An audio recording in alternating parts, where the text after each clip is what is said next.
Hé, toi! Tu es jeune, tu es con, et tu aimes t'alcooliser, mais tout le monde critique ton mauvais goût? Bastor et Folux ont la solution.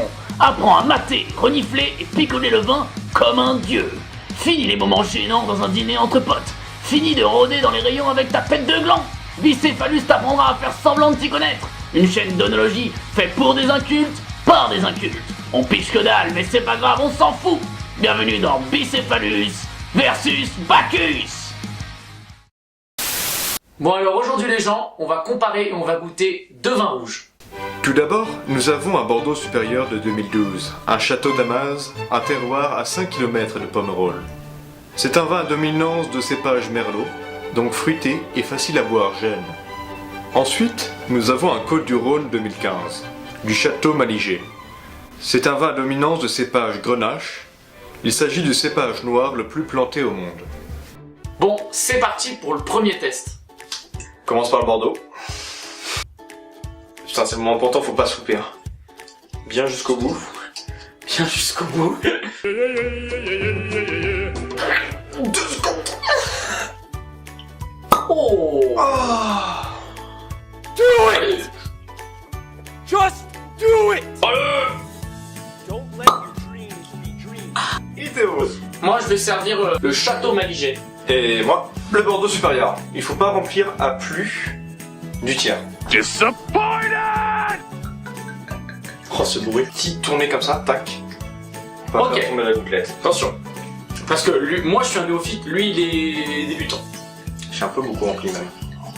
Tout d'abord, on va commencer par les larmes. C'est quoi? Les larmes. Donc ça va tester en gros le niveau d'alcool du vin. Ce qu'il faut faire, c'est il faut que tu penches le verre comme ça. Tu le laisses retomber. Selon s'il y a des larmes qui se forment ou pas, ça te donne à peu près la teneur en alcool. Hein. Ah, bah alors ça veut déjà dire que le tien, a priori, il est plus alcoolisé que celui-là. On va essayer de le montrer à la caméra. Vous voyez là?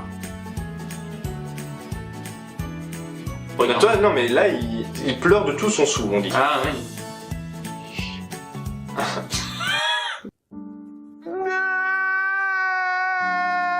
Pour vérifier, par exemple, le tien, c'est combien de degrés d'alcool? Moi j'ai 14. Eh ben, j'ai 13%, donc...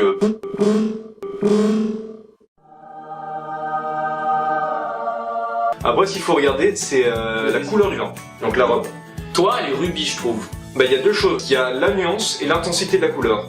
Moi en tout cas j'ai l'impression que ma couleur elle est bien plus fade que la tienne. Toi, tu as l'impression qu'il va plus vers le violet ou le rouge? Moi je dirais pour parce que j'ai pas l'œil mais Ah, mais tu utilises exactement les termes utilisés là-dedans. hé hé. Le vin que tu dis qui est plus rubis, Oui. ça signifie que le vin est à peu près plus vers son apogée. Le tien, par exemple, tu as l'impression qu'il va plus vers le violet. Oui j'ai l'impression il va plus vers le sombre. Bah, ça signifie justement que c'est un vin a priori beaucoup plus jeune. Vous voyez pas du tout de quoi on parle, c'est pas très grave. Non, non plus. Ensuite, l'intensité, ça va nous indiquer pas trop l'âge cette fois, mais plus quelle va être la nuance du goût. Toi, t'as l'impression lequel est le plus intense pour toi. C'est le tien. Donc ça veut dire que celui-là soit plus puissant au goût. La puissance c'est pas le degré d'alcool, on est d'accord. La puissance c'est la puissance du goût. La puissance du goût, oui. Et là on arrive à ce que t'as dit tout à l'heure, du coup la brillance et la limpidité. Mets-le par rapport à la lumière. Tu vois il est plus limpide, ton reflet il est clair, moi il est pas clair mon reflet.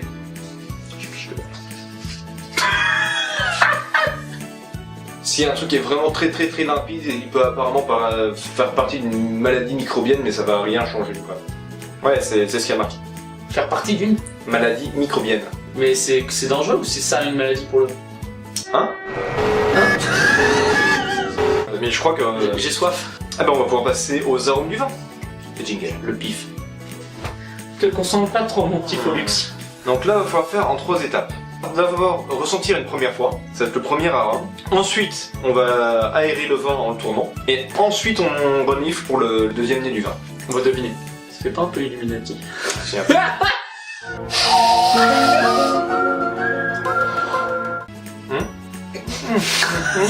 Vas-y.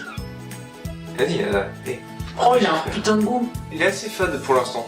Ah, par contre, non, il dégage vraiment l'arôme celui-là. Ouais lui il a un truc. Vas-y, on échange. Il a une odeur pas super agréable. Non il est un peu amer. Oh mon dieu. Je sais pas. Mais j'ai un gros pif mais je sens rien. Dans le sens je sens qu'il y a une odeur sucrée. Ouais, mais t'arrives pas à identifier. Mais c'est une odeur douce. C'est rond. You need to shut the fuck up. Je sais pas, ça me fait penser à une pâtisserie, ça me fait penser à un gâteau, tu vois. Mais t'es sûr que t'as pas lu, hein? Non, Parce que vraiment pas. ça, c'est le second arôme que tu es censé déceler. Le premier arôme, ça va être les fruits. Le second, ça va être pâtisserie. Je vous jure, Et j'ai le pas lu. troisième, ça va être des trucs, alors carrément là, on part sur du sous-bois, de la forêt, des Ouais, trucs comme ça. d'accord.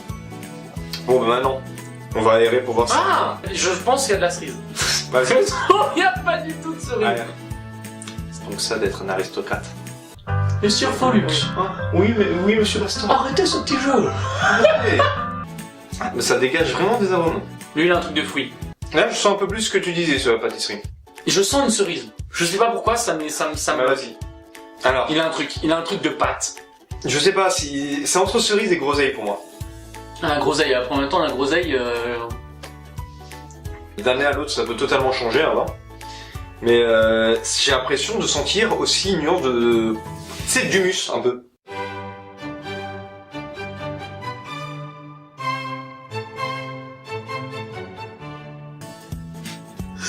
Parce que c'est pas super agréable comme odeur, mais pas acre. Je sais pas si c'est pour Toi, le nez toi ou t'es le pour genre la de mec qui dans la forêt il va sentir l'humus. Non mais mec, t'as déjà fait ratisser des feuilles, des trucs comme ça, tu vois.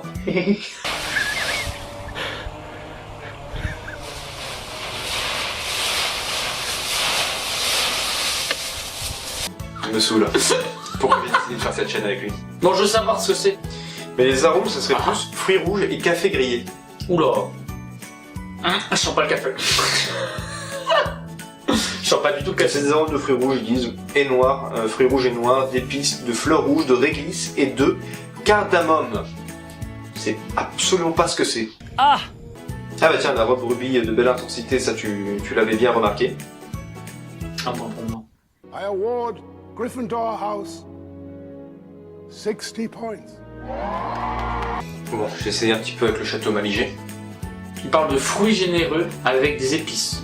De toute façon, quoi qu'il arrive, c'est des fruits rouges et noirs. Hein. Au final, il n'est pas si désagréable que ça. Mais c'est vrai qu'il a une note, c'est vrai qu'il y a une note de sous-bois. J'ai soif. Eh ben... Parti C'est parti. Bon, on va chacun servir un autre verre.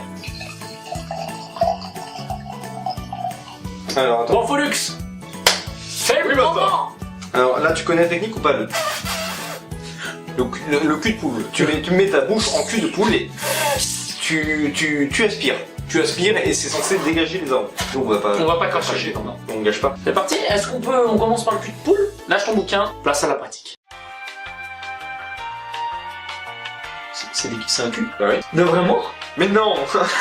Mais c'est quoi? Mec, c'est un cul. Hein. Bref, c'est parti.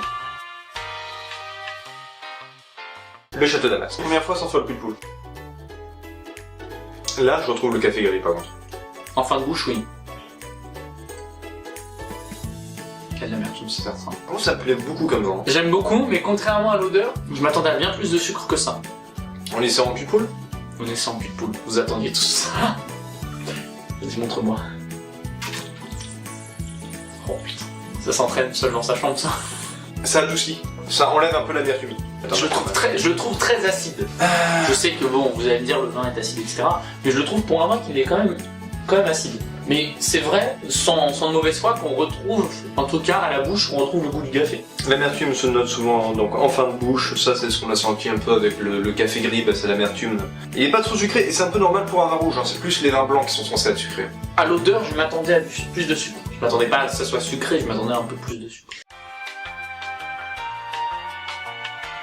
Mec, je viens de capter ce qu'on voyait tout à l'heure, c'était la langue. C'était pas un cul. On vous aura pas, c'était la langue. Ah, on est tombé, hein. On a essayé par le cul pourtant. Mais on vous a prévenu. On vous a prévenu. Parce que l'acidité est la colonne vertébrale du vin. S'il y a une bonne acidité, ça permet de faire saliver en gros et de mettre en appétit. Et ben moi j'aime bien l'acidité. Et je trouve qu'il est acide pour un vin. Non, pour moi, il est bien équilibré. Moi, j'aime bien le côté intense et amer. Là, je pense qu'il y a bon âge. Apparemment, ils disent que ça peut se garder encore plus longtemps pour que ce soit meilleur. Oui, mais il est en tout cas, il est très bon. Il est pas du tout désagréable. Peut-être qu'il peut encore. Je ressens pas tellement l'acidité. Par contre, moi, je ressens pas très peu l'alcool. On va voir ça. Hein. Oh, you touch my tra-la-la. Non, C'est c'est une petite post vidéo. Merde. Ding ding dong. Parce que l'autre il a un vin un peu plus jeune, donc on va voir ce que ça donne. Oh. Ah, on s'est pas regardé dans le regard.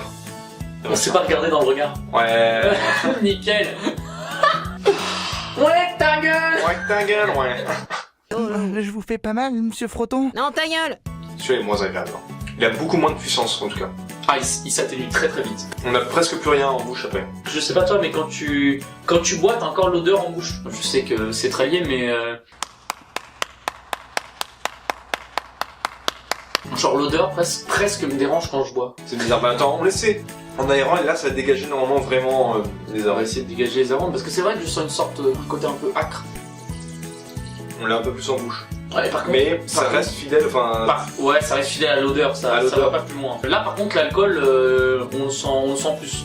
Dans le sens, à mon avis, qu'il y a moins de goût qui cache l'alcool ou qui embellit l'alcool. Je pense qu'il est encore un peu jeune quoi. Voilà, souple et charnu, notre vin s'apprécie dès ses plus jeunes années. Donc, à mon avis, c'est un vin qui est censé se boire jeune. En vrai, c'est pas un vin à boire tout seul. Damas est plus sympa. Ou Damas. Damas, il est plus sympa, d'accord, mais je pense qu'il est assez sympa pour être bu tout seul. Voilà, c'est ça.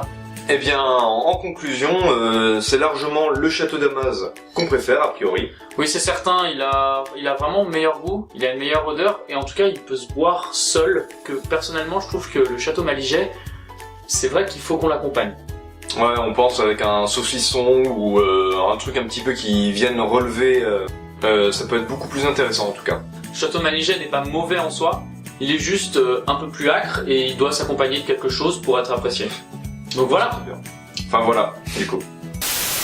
Bon, si vous posez la question, on s'est fait livrer ces 2 bouteilles via le site du Petit Ballon. Qui est d'ailleurs une société pour découvrir des vins. Et bien évidemment, cette vidéo est sponsorisée. Got a head full of stacks, better grab an umbrella, I make it right, I make it right. I'm in this terror. Got a head full of stacks, better grab an umbrella, I make it right, I make it right. Make it rain on them. Non, on a menti. On n'a pas de sous. Hello from the other side. Bon, trêve de plaisanterie, c'était Bicéphalus Premier épisode, avec Follux.